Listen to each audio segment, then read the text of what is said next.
Magandang araw mga langga. Mega love shoutout sa lahat. Sana lahat tayo nasa mabuting kalagayan ngayon sa sulok man ng mundo. Naalala ko lang ang aking best friend. At may kasabihan tayo, sarap mabuhay pero kahirap mabuhay. 20 years ago, di madali ang buhay ni Ling.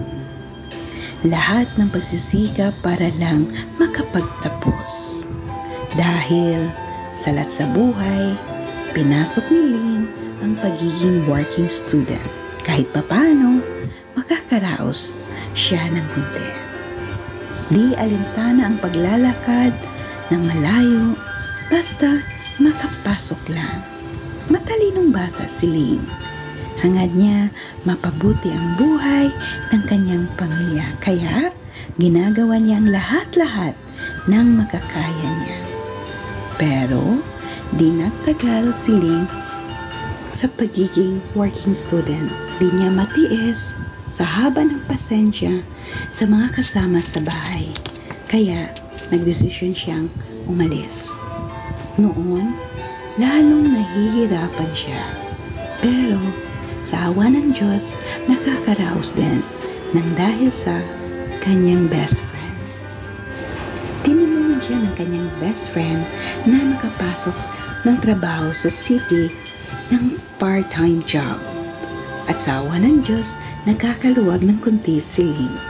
Mula noon, lalong nagsusumikap si Ling sa pag-aaral at trabaho at masayang samahan ng kanyang best friend. May masasandalan at dumamay sa lahat ng problema ni Ling na nagbigay naman ng saya ng kanyang damdamin.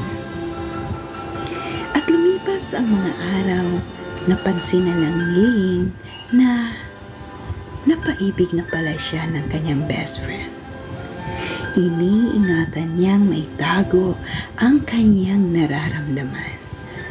Ayaw niyang masira ang samahan at pagtitiwala.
Na sana hindi ka magbabago sa ating samahan.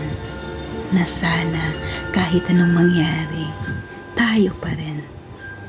Tayo magsasama, magdadamayan sa lahat ng problema sa buhay at walang iwanan. My best friend Ling, you will be my girlfriend? Oh yes! Biglang napayes si Inday Ling. Kasi noon pa kita minahal. Noon pa after 5 years, happily married. Congratulations! Patience, sacrifices can make you stronger to face the sense of life.